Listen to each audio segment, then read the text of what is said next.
et bienvenue sur le Journal du Geek, c'est Anne et je suis donc chez SFR avec Isabelle, chef de produit chez Samsung pour la présentation du très attendu Galaxy Nexus.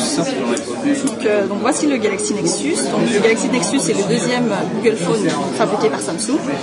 Donc quand je dis Google Phone, c'est que c'est un produit avec une interface Google sans surcouche opérateur ni surcouche constructeur. Les applications qui sont ici ont été téléchargées depuis Android Market. Donc avant de rentrer dans les détails, il faut savoir que le Galaxy Nexus c'est le premier smartphone sous Android 4.0, donc Ice Cream Sandwich.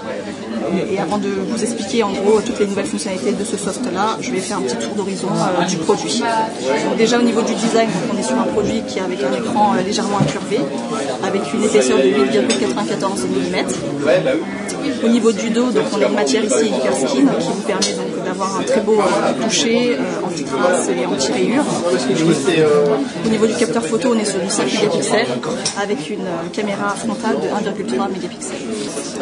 Ensuite, au niveau de l'interface, toutes les nouveautés de Ice Cream Sandwich, c'est déjà au niveau de l'écran de déverrouillage. Donc on va avoir accès directement à la barre de notification sans avoir à déverrouiller le téléphone. Autre chose, c'est l'accès direct à l'appareil photo. Donc ici, directement, j'ai accès à l'appareil photo. Et autre nouveauté, quand on reçoit un appel, soit je décroche, je raccroche, et également quand je vais aller au-dessus, je vais avoir une notification, un message, refuser un appel.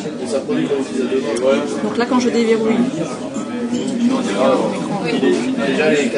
donc les petites nouveautés, déjà on n'a plus de touche physique, tout est virtuel. Vous avez ici les 3 touches, donc la touche retour, la touche home et la touche multitâche.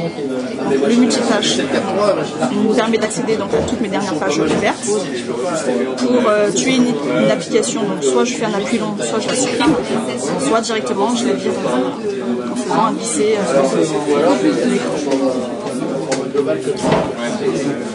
au niveau des 4 icônes qui sont en dessous, hors la touche menu, on peut complètement les paramétrer et les personnaliser. Il suffit de faire un appui long. Et voilà. Donc là, je paramètre mes 4 icônes comme je le souhaite. Ensuite, il est facile maintenant de créer des dossiers, comme ça a été fait ici sur les services Google. Il suffit de prendre une application et de la superposer l'une à l'autre. Et là, on peut renommer le dossier. Voilà, donc automatiquement, j'ai mis le dossier. Et pour enlever du dossier, il suffit que je fasse un appui long et que je le remette sur mon bureau. Donc voilà les nouveautés au niveau de la page d'accueil. Donc on a 5 pages. Donc par défaut, on est sur la 3e page, donc la page du milieu. Voilà. Ensuite, au niveau du menu, ici vous avez toutes les applications. Donc, on a une navigation maintenant à l'horizontale. Donc contrairement au Nexus S, on était sur une navigation verticale.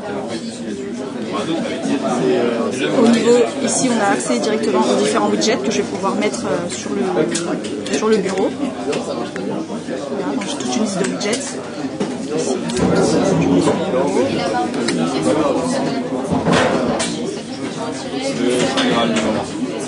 Et par un appui long, je vais pouvoir redimensionner la taille de mon widget.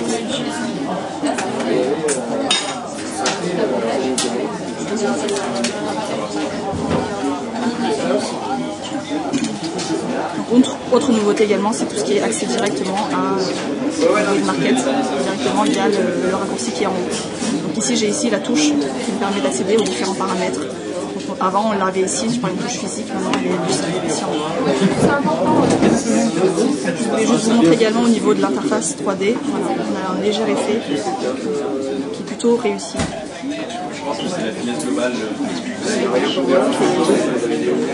Et pour finir sur le multimédia, je vais vous montrer les nouveautés qui est embarquées sur l'appareil photo. Donc on a maintenant le mode panorama. En fait, il suffit que je bouge mon téléphone pour prendre la photo. Voilà, ici j'ai une barre ici qui me permet de une jauge qui me permet de faire en entier.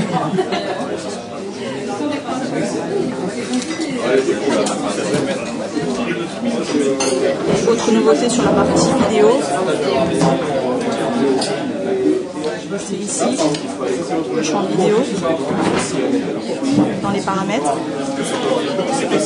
J'ai plusieurs options voilà, pour faire des petits effets donc avec des drôles de tête, des grands yeux, une grande bouche, etc. Donc quand je place l'appareil donc face à une personne, automatiquement il va me grossir les yeux, il va me faire une grande bouche, etc. Ou je peux également avoir des petits effets au niveau de l'arrière-plan, donc dans l'espace, coucher de soleil, donc il va atténuer un petit peu la lumière, etc.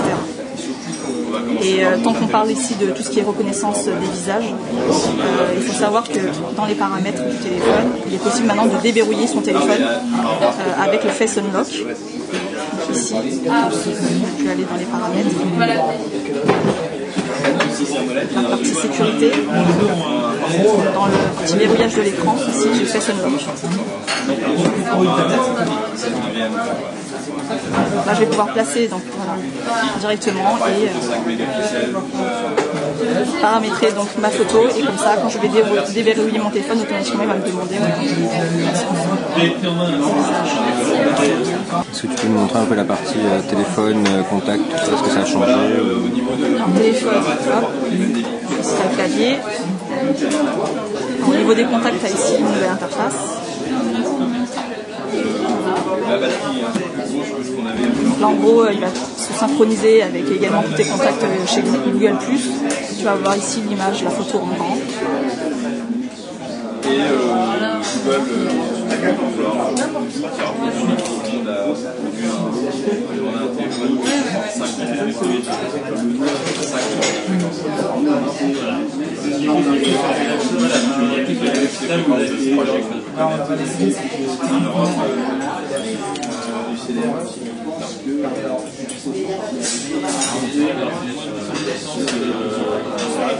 Et dans la barre de notification, elle n'a pas changé non plus, il n'y a pas de raccourci spécifique. La raccourci vers les paramètres. D'accord. C'est direct depuis la barre. Et au niveau de la lecture audio-vidéo, est-ce qu'il y a quelque chose qui a changé au niveau des formats par exemple? Parce que c'était un petit peu limité sous Android. Samsung rajoutait en général ses propres formats. Mais... Donc là sur la vidéo, on est sur une lecture et un enregistrement en Full HD, donc c'est du 1080p. Et au niveau des formats? Et au niveau des formats, par contre, non, il n'y a pas encore les... C'est toujours du MP4. Comme sur les Nexus. Je sais pas si tu veux que je lance une petite vidéo pour voir la qualité de... Ouais, justement la qualité de l'écran. C'est du Super AMOLED HD. Ouais, alors quelle est vraiment la différence en fait avec le Galaxy S2 au niveau de l'écran? Mis à part la résolution, c'est exactement les mêmes. La densité est du coup un peu plus importante puisque c'est HD.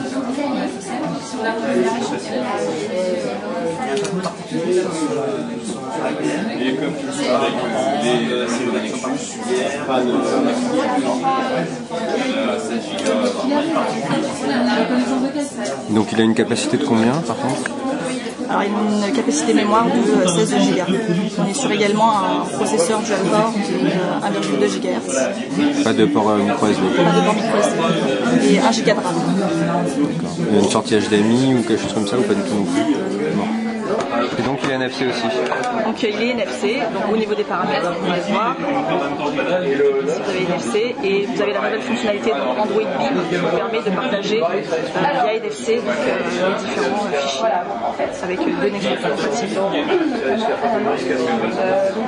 Là on a la chance, et oui, d'avoir quand même deux Galaxy Nexus en notre possession et donc du coup on va juste vous montrer quand on marche le NFC et ça va marcher comme ça pour tous les appareils NFC en fait. Donc effectivement il faut juste que l'application soit optimisée pour les NFC. Donc là on va prendre le contact par exemple, donc SFR, et vous avez juste à mettre vos deux appareils NFC dos à dos, comme ça. Et là, sur l'un, il vous propose de partager le contact.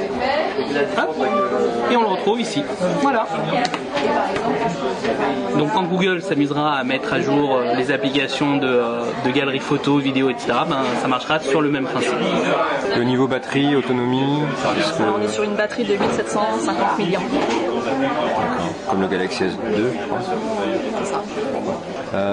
Peut-être un petit tour sur le navigateur web. Je pense qu'il n'a pas changé, mais...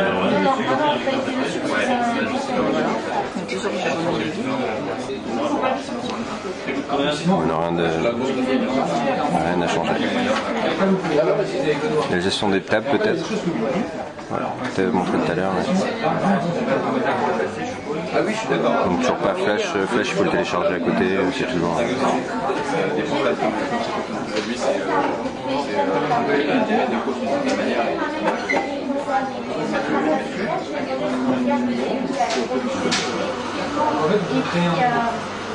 Voilà, je crois que j'ai fait le tour un peu des spécificités et des nouveautés sur Ice Cream Sandwich. Le produit sera disponible d'ici la mi-décembre, donc à 579 € en nu. Il sera proposé par SFR donc à 109,90 € moins 100 € d'offre de remboursement, donc soit 9,90 € avec un forfait carré à Ben voilà, je crois qu'on a fait un peu le tour du Galaxy Nexus, donc merci beaucoup pour votre attention, merci Isa pour cette superbe présentation comme d'habitude, hein. Et donc à très bientôt sur Journal du Geek.